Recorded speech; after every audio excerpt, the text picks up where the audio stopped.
The fairgrounds smelled of trampled grass and livestock sweat, that particular musk of August in farm country where the earth itself seems to exhale heat long after the sun begins its descent.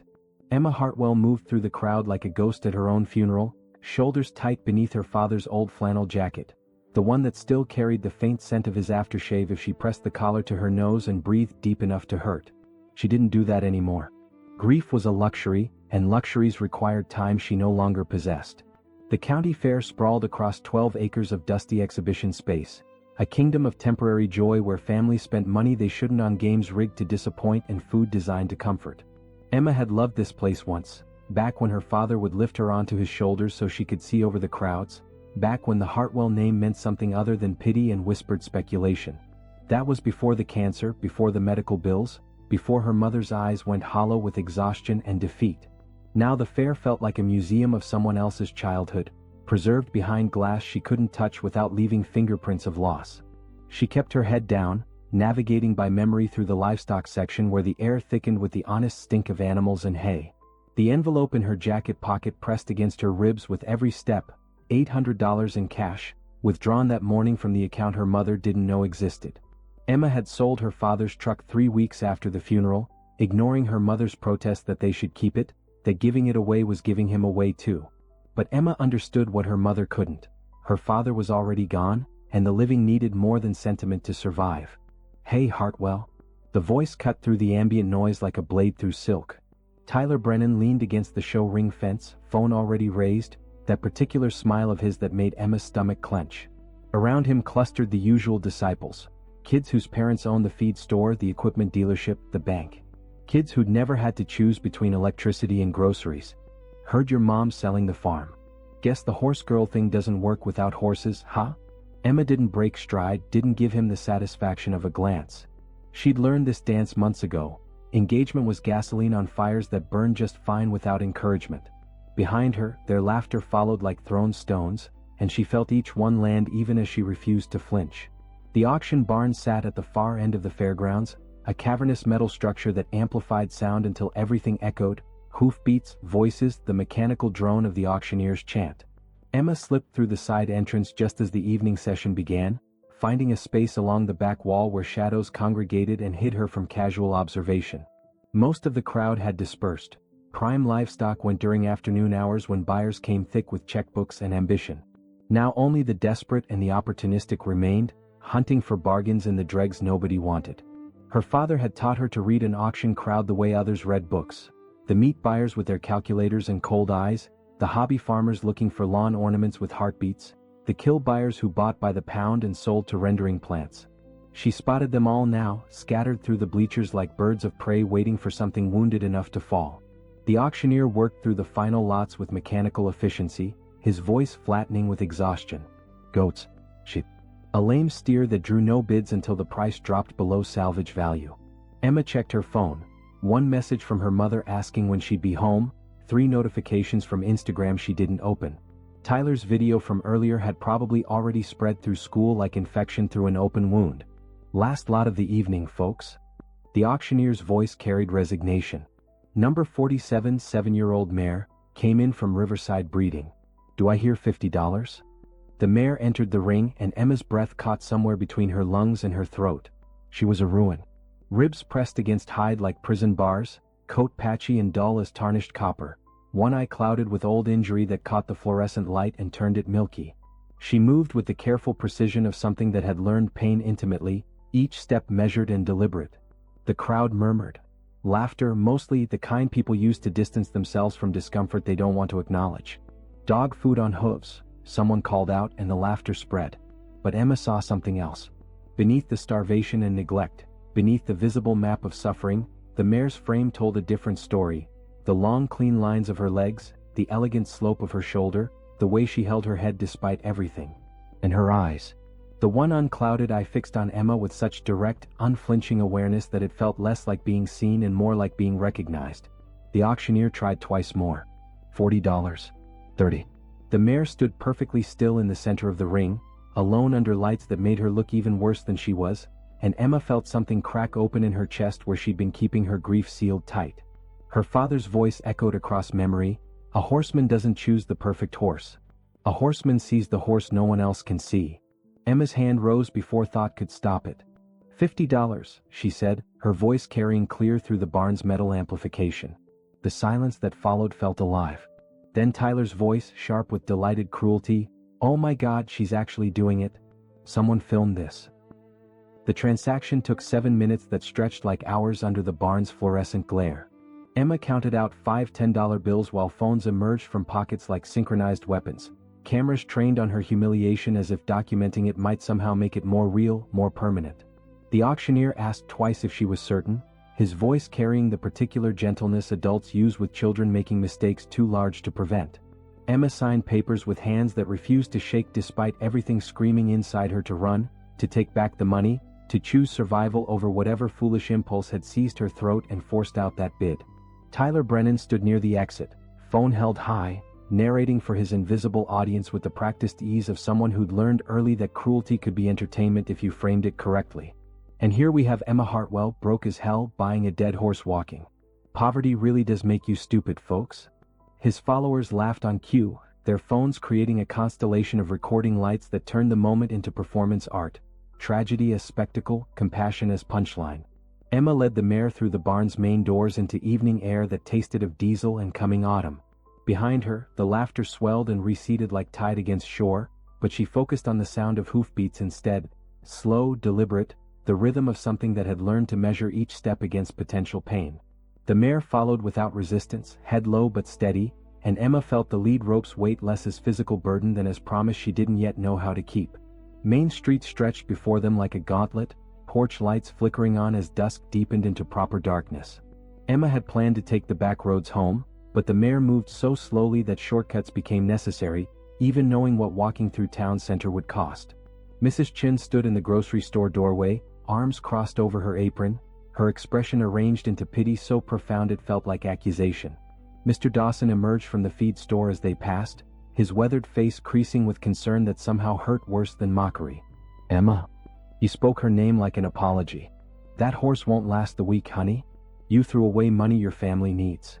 She wanted to tell him he was wrong, that he didn't understand what she'd seen in the auction ring, but the words tangled somewhere between intention and speech. Instead she nodded once, acknowledgement without agreement, and kept walking. The mare's hooves clicked against pavement in steady cadence, each step a small defiance against the verdict everyone had already rendered. Her phone began its familiar torture, notifications blooming like bruises across the screen. The video had already found its audience. Classmates, acquaintances, strangers who sensed blood in digital waters. She silenced it without reading the comments. Some wounds didn't require examination to know their depth. The Hartwell farm appeared at the edge of town where paved roads surrendered to gravel, where streetlights gave way to the vast indifference of rural darkness. The barn loomed ahead, its frame skeletal against the star-scattered sky, and Emma felt something loosen in her chest, the particular relief of reaching sanctuary even when sanctuary was just another word for falling down inheritance and deferred dreams. She settled the mare in the largest stall, spreading fresh straw with deliberate care, filling water buckets that sloshed and echoed in the barn's emptiness. Under the single bare bulb's harsh illumination, the mare looked even worse than she had at auction. Every rib countable, every scar visible, the clouded eye reflecting light like fractured glass. Emma began grooming with gentle strokes, and the mare stood perfectly still, accepting touch as if she'd been waiting for exactly this kindness, this particular mercy. The scars told stories Emma wasn't sure she wanted to translate. Straight lines across the shoulder, too regular for accident. Marks on the flanks that suggested systematic cruelty rather than careless handling. The clouded eye showed damage consistent with trauma, not disease. The pupil still contracted when Emma shielded the light, proving function remained beneath injury. She ran her hands down legs that trembled with exhaustion but revealed bone structure that didn't match the narrative of worthless rescue case. These were thoroughbred lines, elegant and expensive, hidden beneath starvation's brutal camouflage. Emma sank into the straw, and the mare, unprompted, unbidden, lowered her great scarred head until her muzzle rested against Emma's shoulder. They stayed suspended in that tableau as moths circled the light bulb and the night air cooled, two broken things recognizing brokenness in each other and finding strange comfort there. "I don't know what happened to you," Emma whispered into the mare's neck, "but I know you survived it. That counts for something." Footsteps on gravel announced her mother before words did. Catherine Hartwell appeared in the barn doorway backlit by porch light, her nurse's scrubs rumpled from a double shift, her face arranged into exhaustion that had calcified into permanent architecture. She stood there taking inventory, the mare, the money spent, the daughter who'd chosen this particular disaster. "That's our grocery money, Emma?" Not angry yet, just tired beyond anger's reach. "Feed we can't afford. Another mouth when we're drowning." Emma met her mother's eyes across the stall's width, across the chasm of their different desperations. "Dad would have bought her too." The words landed like stones in still water. Her mother's expression fractured, grief, fury, recognition, all cycling too fast to name individually. When she finally spoke, her voice carried the particular cruelty of truth delivered without malice. "Your father's choices are exactly why we're drowning, Emma. His kindness is killing us one rescued thing at a time." She turned and left before Emma could respond, her footsteps fading toward the house, and Emma sat in strawdust silence wondering if compassion was inheritance or curse, gift or burden, the thing that would save them or ensure their destruction. The transformation happened in silence, measured not in days but in the space between breaths, in the slow accumulation of small mercies that looked like nothing until they became everything. Emma woke at 4:30 each morning when darkness still pressed thick against the windows, moving through the house like a thief stealing time her mother couldn't afford to lose. She'd learned to make coffee quietly, to eat standing over the sink, to leave no evidence of her passage except a note on the counter that said only "barn," in handwriting that looked increasingly like her father's. The mare, Emma called her Phoenix in the privacy of pre-dawn hours, though she told no one the name, began to fill out with the stubborn insistence of spring pushing through frozen ground. Ribs that had cast shadows like prison bars softened beneath muscle that built itself cell by patient cell. Her coat, once dull as tarnished metal, started catching light the way water does, revealing undertones of copper and burnt amber that suggested buried beauty waiting for excavation. Emma worked with her father's old methods, the ones written in margins of training manuals and encoded in muscle memory, patience as strategy, consistency as faith, respect as the foundation upon which everything else was built. At school, the mockery evolved into ritual. Tyler Brennan had created a betting pool with actual money, odds scrawled on a whiteboard in the senior lounge. Phoenix dead by Christmas, 5-1. Emma gives up by Thanksgiving, 3-1. The video had accumulated 15,000 views, spawned reaction videos and commentary threads where strangers dissected her stupidity with the clinical precision of coroners examining preventable death. Emma walked through hallways that parted around her like water around stone, invisible except as object lesson in what happened when poor girls reached above their station. She said nothing, did nothing, absorbed their cruelty with the same steady patience she used with Phoenix, understanding that some storms couldn't be reasoned with, only weathered. But something was building inside her, slow and relentless as geological pressure, the kind that moved mountains over centuries and asked nothing of time except its passage. 3 months after the auction, Emma noticed Phoenix's ears tracking sounds with unusual precision.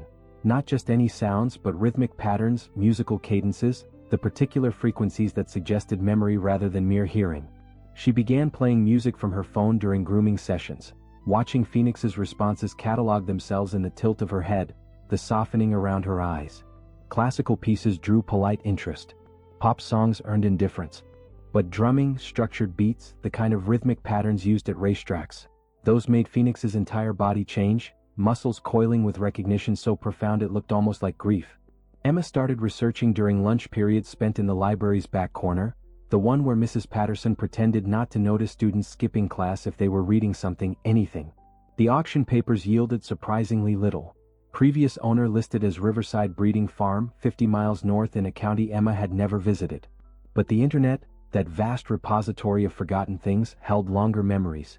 She traced registrations backward through databases maintained by people who cared about bloodlines the way genealogists cared about ancestry, finding fragments that assembled themselves into narrative. Phoenix's registration name emerged like something surfacing from deep water. Ember's Crown. The racing record made Emma's hands freeze on the keyboard.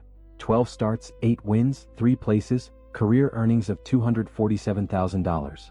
A champion at 3 years old, retired abruptly with an injury listed as catastrophic in the clinical language of insurance documents and veterinary reports that didn't quite align with the horse standing in her barn. The deeper she dug, the uglier the story became. Meadowbrook Estate, owned by Marcus Vance. a name that appeared in local newspapers attached to charity galas and political fundraisers, and photographs where he stood among people whose smiles suggested they'd never known hunger or its sharper cousin, desperation. An investigation 4 years prior for insurance fraud, allegations of horses declared unsalvageably injured and then disappeared into the slaughter pipeline after insurance payouts cleared. The case had dissolved into settlements and non-disclosures. Justice traded for silence in the way it always was when money spoke louder than truth. Emma printed everything, her heart hammering with recognition of what this meant. Phoenix hadn't just been abused, she'd been erased, declared worthless by someone who understood that inconvenient truths could be buried if you paid enough to own the shovel. She brought her evidence to the County Racing Association on a Tuesday afternoon, manila folder thick with documentation. Photographs of Phoenix transformed laid beside registration papers that matched markings exactly. The secretary listened with the particular patience people use with children who don't understand how the world actually works, then smiled with professional sympathy. "Honey, that mare couldn't possibly be Ember's crown. You've seen what Ember's crown looked like." She gestured at the photos Emma had provided, the sleek champion with knowing eyes. "This is sweet what you're doing, but sometimes horses just look similar." Emma tried the newspaper next. The editor, a weary man named Hollis whose desk overflowed with the particular chaos of small-town journalism, actually listened before shaking his head with what looked like genuine regret. "Marcus Vance donates $50,000 a year to local youth programs. He plays golf with the mayor. You're asking me to accuse him of felony fraud based on a horse that looked terrible 3 months ago and looks decent now." He spread his hands in apology. "Even if I believed you, and I'm not saying I don't, I'd need ironclad proof. What you have is circumstantial at best." That night, Tyler Brennan's father called Emma's mother with news delivered in the sympathetic tones of inevitable tragedy.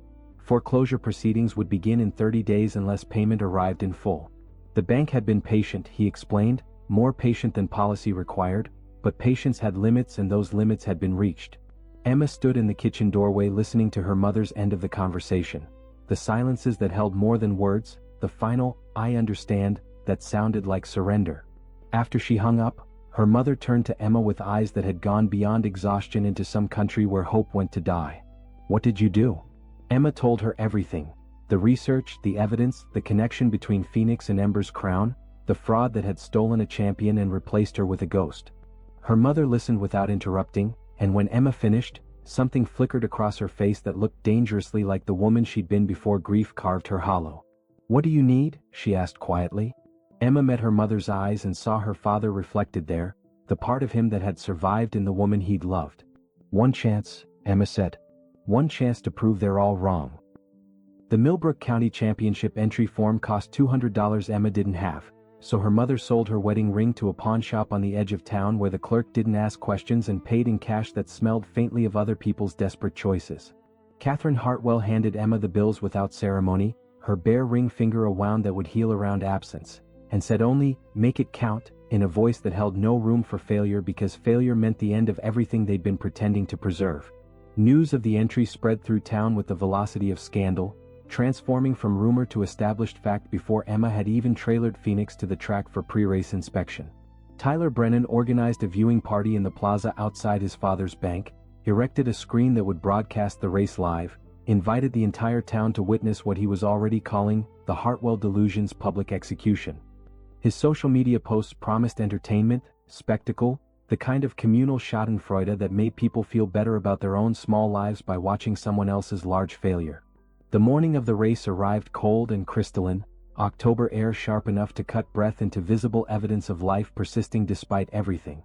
Emma loaded Phoenix into the trailer at dawn, the mare stepping up calmly as if she remembered this ritual from some previous existence. Muscle memory encoded in sinew and bone and the mysterious country where trauma lived alongside survival. Catherine drove in silence punctuated only by the mare's occasional shift of weight behind them, and Emma watched countryside blur past the window thinking about all the ways this could end badly. Phoenix breaking down, refusing to run, proving everyone's assessment correct through the simple mechanics of being what they'd always said she was, worthless. The track smelled of horse sweat and ambition, that particular cocktail of hope and commerce that defined places where animals ran for human glory. Emma unloaded Phoenix, and the mare emerged into autumn light transformed so completely that other trainers stopped mid-stride to stare. She gleamed like burnished copper, muscle rippling beneath hide that caught sun and held it, every scar now just another verse in a survival story that had somehow led here, to this moment balanced on the knife edge between vindication and ruin. In the plaza, Tyler's screen flickered to life. Half the town had shown up. Some out of loyalty, most out of curiosity, the rest for reasons they probably couldn't articulate even to themselves. Mrs. Chen brought folding chairs. Mr. Dawson stood at the back with his feed store employees. And there, near the front in a cluster of expensive suits and casual arrogance, stood Marcus Vance, his presence an answer to questions Emma hadn't known to ask about how far guilt would travel to witness its own reflection. 8 horses entered the starting gate, and Phoenix loaded with the mechanical calm of something that had done this before in another life, under different circumstances. Emma sat steady in the saddle, feeling the mare's coiled power beneath her, all that carefully rebuilt muscle and patiently restored trust now asking permission to become what it had always been designed to be. The other riders glanced over with the particular dismissiveness reserved for competition they didn't consider competitive, and Emma felt their contempt settle around her shoulders like a familiar coat she'd been wearing so long she'd forgotten its weight. The bell shattered the moment into motion. Phoenix broke clean, settling immediately into 4th position with an ease that suggested strategy rather than limitation. Emma could feel the mare measuring the race, cataloging the competition's pace and rhythm, calculating variables with an intelligence that had nothing to do with training and everything to do with instinct remembering itself. Around the first turn, through the backstretch, Phoenix ran with contained power, each stride economical and precise, waiting for something only she could sense. In the plaza, the crowd had gone quiet. On screen, Phoenix ran like poetry written in muscle and bone, and even people who'd come to mock found themselves leaning forward, breath held, witnessing something they hadn't expected to see, possibility asserting itself against predetermined narrative. Emma whispered into the mare's ear as they rounded the final turn. "It's okay now. You can run." Phoenix exploded forward with such sudden force that Emma nearly lost her seat. The mare didn't accelerate so much as shed restraint, revealing power she'd been holding in reserve like a secret too dangerous to tell. She passed 3rd place, then 2nd, closing on the leader with the inexorable certainty of tide coming in.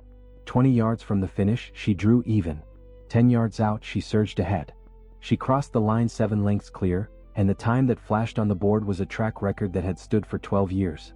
The plaza erupted into chaos. Celebration, disbelief, the complicated joy of witnessing impossible things made manifest through sheer stubborn refusal to accept the world's verdict. Emma dismounted as cameras swarmed, Phoenix standing perfectly still beside her, breathing steady and calm as if she'd been waiting her entire abbreviated, traumatized life for exactly this vindication. Emma pulled the folder from her jacket. Documentation, registration papers, photographs, the whole accumulated weight of truth she'd been carrying for months. "Her name is Ember's Crown," Emma said to the racing officials, to the cameras, to Marcus Vance whose face had drained to the color of old bone. "She's worth $250,000. And she was stolen." The investigation took 72 hours to unravel 12 fraudulent insurance claims totaling $2.3 million. Marcus Vance was arrested during a town council meeting, led out in handcuffs past citizens who believed his charitable facade right up until the moment it cracked beyond repair. The insurance company paid restitution that saved the Hartwell farm and funded the training business Emma built in her father's memory, proving that kindness wasn't the luxury that killed them but the inheritance that sustained them when nothing else remained.